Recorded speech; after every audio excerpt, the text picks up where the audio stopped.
Welcome back, friends. Today we're diving deep into the fascinating world of Marvel Comics, exploring the origins of one of its most powerful and intriguing characters, Knull, the god of the Symbiotes. If you're a fan of the Venom movies or have been keeping up with the Marvel Cinematic Universe, MCU, you've likely heard whispers of this dark and ancient figure. Recently, Sony's Spider-Man universe has hinted at Knull's potential involvement in Venom 3, raising excitement among fans worldwide. But who exactly is Knull, and how does he fit into the Marvel mythos? Whether you're a seasoned comic book reader or someone with limited knowledge of the Marvel universe, this video is for you. Today, we'll break down Knull's origin story, his powers, his role in the creation of the symbiotes, and his ultimate impact on the Marvel universe. So let's not waste any more time and jump straight into the story of Knull. And welcome to our channel, the Bong Marvel Explainer. Knull's story begins in the vast void of darkness that existed before the Marvel Universe as we know it came into being. He is a primordial deity of darkness who emerged during the cosmic transition between the 6th and 7th cosmos, an endless cycle in which the universe is repeatedly created and destroyed. Before the Big Bang, the universe was shrouded in darkness, a void devoid of life and light. It was within this void that Knull was born, embodying the very essence of darkness itself. For eons he thrived in this black abyss, content to rule over his desolate domain. However, his peace was disrupted when the Celestials, godlike beings tasked with creating new life, began to forge the first galaxies and ignite the cosmos with light. The emergence of light enraged Knull as it threatened his dominion of darkness. To counter this, he retaliated by forging a deadly weapon from the shadows, the all-black, the Necrosword. With this sword, Knull decapitated one of the Celestials, making a bold statement against the forces of creation.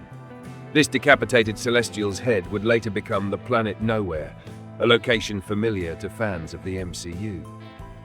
It serves as a grim reminder of Knull's power and his defiance against the Celestials.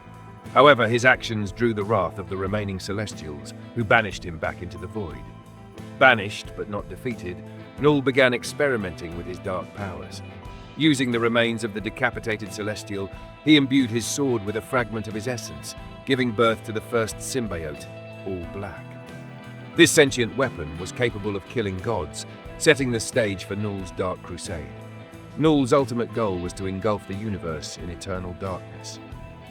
He waged war against the Celestials and other divine beings, using his symbiote creations as tools of destruction. Over time, Knull's experiments with the shadows led to the creation of an entire race of symbiotes, each bound to his will. These creatures would later become the infamous symbiote species, including Venom, Carnage, and others. Knull's reign of terror was not without resistance. A powerful entity known as the God of Light rose to challenge him. Their clash was monumental, with both beings sustaining severe injuries. The battle ended with their crash landing on an unknown planet. While the God of Light perished, Knull survived, though he was gravely weakened. It was during this period of vulnerability that Knull lost possession of All Black. The weapon was discovered by a native of the planet, who became the infamous Gorr the God Butcher, a character featured in Thor, Love and Thunder. Gorr used the sword to embark on his own god-slaying mission, further expanding the dark legacy of Knull's creation. After centuries of dormancy, Knull eventually recovered from his injuries and resumed his experiments. He discovered that he could create amorphous, parasitic creatures from his shadow, which he used to spread his influence across the universe. These creatures formed a collective consciousness known as the Symbiote Hive, with Knull at its center. The symbiotes initially served as an extension of Knull's will, spreading darkness and conquering planets. However, over time, they developed their own sense of identity and purpose. Realizing the destructive nature of their creator, the symbiotes turned against Knull and imprisoned him within their homeworld, Clintar, effectively cutting him off from the rest of the universe. Knull's imprisonment did not mark the end of his influence. His presence continued to loom over the Marvel Universe, particularly through his creations. The symbiotes, now free from his control, became prominent players in the stories of Spider-Man, Venom, and other heroes. In recent years, Knull's story was further explored in the King in Black storyline, where he escapes from his prison and wages war against Earth and its heroes. This epic saga highlights the full extent of Knull's power and cements his status as one of Marvel's most formidable villains. With the announcement of Venom 3, fans are speculating about Knull's potential appearance. Given his connection to the symbiotes and the dark undertones of the Venom movies, introducing Knull could be a game-changer for the franchise.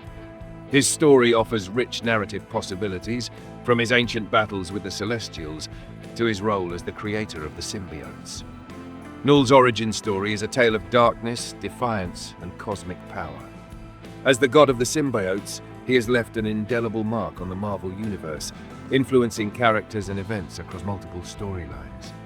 Whether you're a fan of the comics or new to the Marvel mythos, Knull's story is one that captivates and intrigues.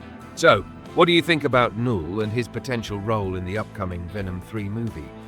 Let us know in the comments below, and don't forget to like, share, and subscribe for more deep dives into the Marvel Universe. Until next time, stay marvelous.